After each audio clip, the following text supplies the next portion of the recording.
Hello BookTube, Sarah here and welcome to my channel. Today I'm coming to you with my Harlequin anticipated reads for August of 2018. So in these videos every month I talk about all the books from Harlequin that I am super excited about coming out in the next month. So I pick one book per imprint and yeah, I'm going to tell you guys about them. I have all the information here down on my tablet, so I'm probably going to be reading the backs of them to you. They're not very long, just a quick description. But as I mentioned in my last video, one of these videos, the one that I did for July, every month I try and pick one of these to read the month it's released. So, you know, I'm kind of reading a new release from Harlequin every month, which I'm really getting into reading new releases now, which is very exciting. But I've picked the last two. I'm going to let you guys, starting this month, I'm going to let you guys pick. So listen to these, let me know what you think, post in the comments below, and let me know what book you think I should read. I'll leave this open for about a week or so. I figure my first video that I do in August, my first weekly reads in August, I will announce what book it was that I picked. So yeah, and because over the last couple months as well, other people have been reading these books with me, which is super duper fun.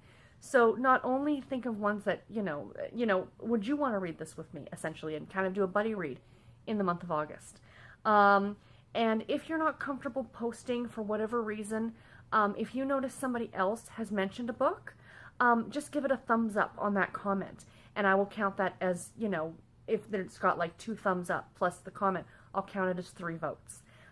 So yeah, and just in case you're not comfortable. So let's jump in and get started.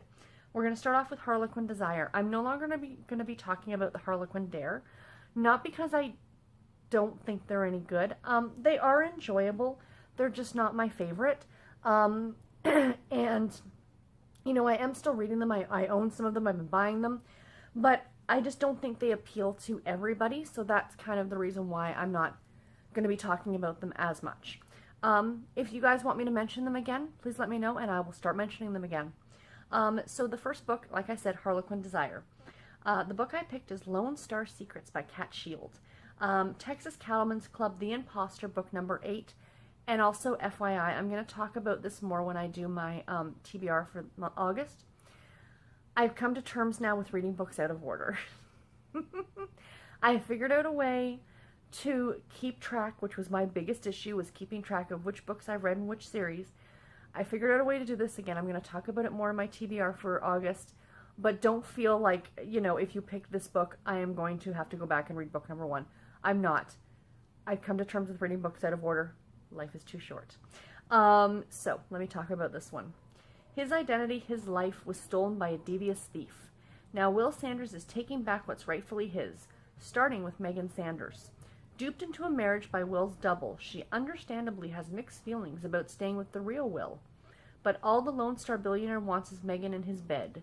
Is his wife, in quotation marks, ready to love the man she did not marry? Sounds interesting. I kind of like that whole, you know, somebody, you know, stealing identity is very bad, but it's very interesting. I think it would be an interesting book. The next one is a Harlequin Heartwarming. And we have The Lawman's Secret Vow by Randel. This is book number 1 at the Meet Me at the Altar series.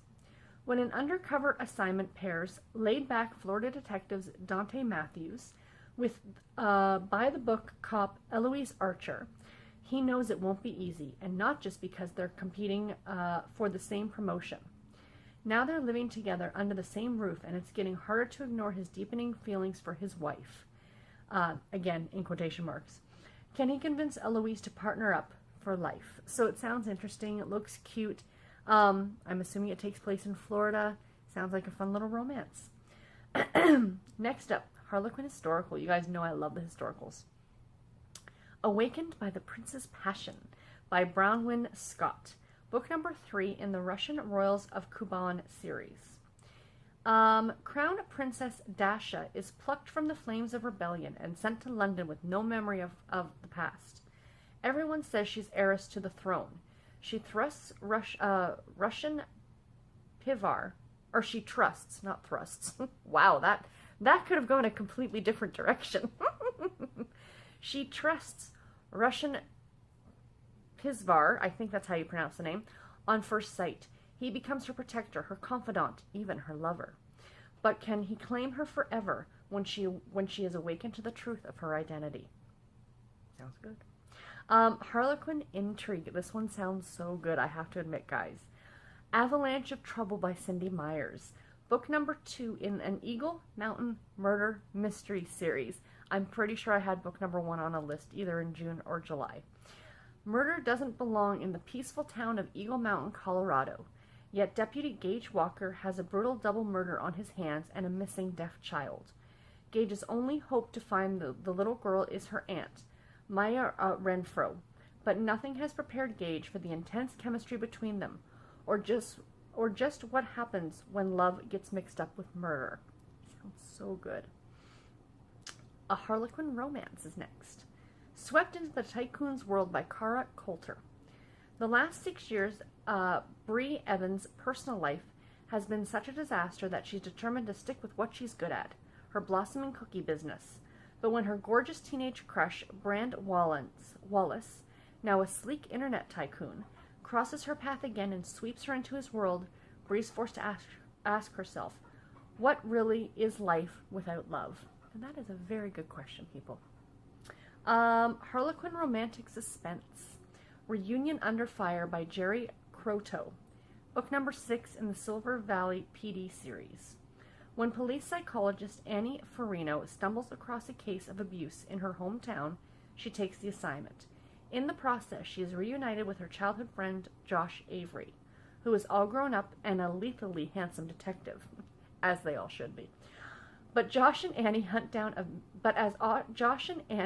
a vicious criminal, they must also resist deadly desire. Oh, sounds so good too. Oh, they all sound so good. Harlequin Special Edition. This is actually, I saw, because I follow Tara Taylor Quinn on Facebook and on, I almost said Instagram, Twitter. And this is her 85th book published for Harlequin. That's pretty awesome. And this is Her Lost and Found Baby, of course, by Tara Taylor Quinn.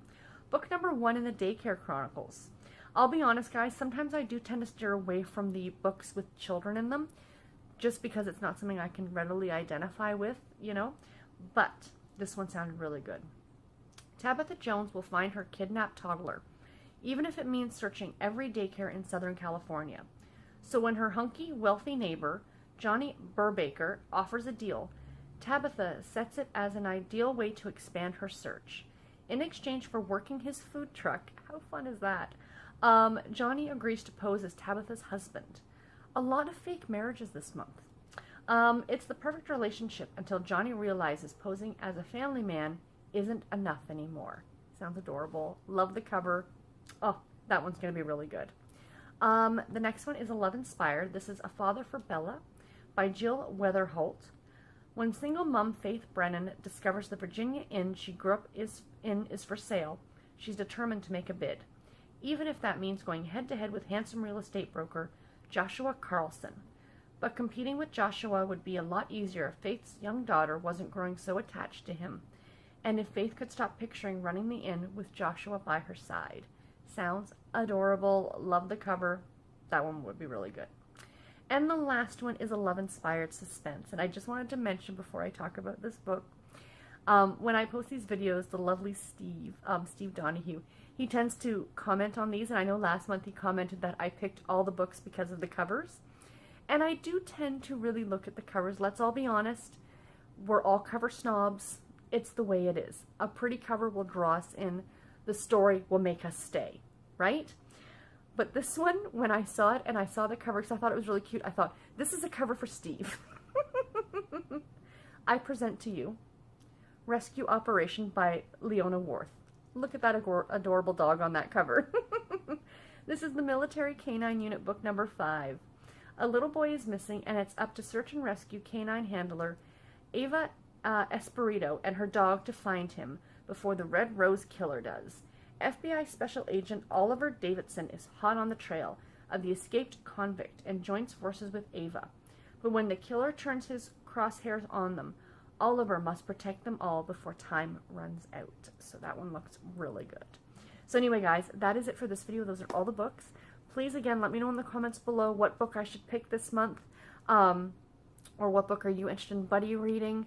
And again, when I do my first weekly wrap-up for, or my weekly reads for the month of August, I will announce what book it is that I picked.